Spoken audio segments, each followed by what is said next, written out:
আমার সন্তানকে স্কুলে পড়ানো স্বামী স্ত্রীর মধ্যে মনোমালিন্য হচ্ছে, আমরা সিদ্ধান্ত কিভাবে গ্রহণ করব?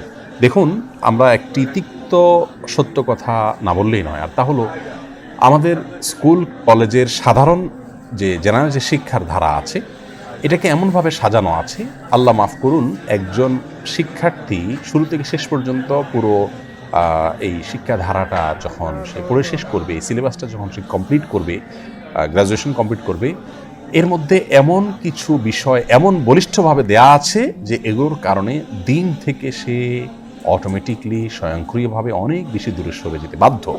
সুদের অঙ্ক শেখানো থেকে নিয়ে, ডারউইনের মতবাদ থেকে নিয়ে এমন এমন জিনিস দেওয়া আছে যে এগুলোর মাধ্যমে একজন মানুষকে ধীরে ধীরে দিন বিমুখ করে তোলা অনেক বেশি সহজ হয়। জানি না উদ্দেশ্যমূলকভাবে কেউ এগুলো করেছেন কিনা, কিন্তু বাঘের মুখে আমাদের সন্তান যদি যায়, সেটি আমরা কখনো আশা করব না। বাঘের মুখ থেকে ফিরে আসতেও পারে, কিন্তু সেটি ঘটে খুব কম। অতএব এই শিক্ষাধারা থেকে দিনের দিকে ফিরে আসবে তার রেশিওটা অনেক কম। সেই জায়গা থেকে অবশ্যই সন্তানকে জাগতিক শিক্ষা দিন, দিন শিক্ষা দিন। গতানুগতিক এই ফ্যাক্টরি সিস্টেমের শিক্ষা আমাকে দিতেই হবে, তা না হলে সে মূর্খ থাকবে, ব্যাপারটি সেরকম নয়। বিষয়টিকে অনেক গভীরভাবে আমাদের বিবেচনা করা উচিত এবং পরবর্তী প্রজন্মকে দিনই ধারা থেকে যেন বিচ্যুতি না ঘটে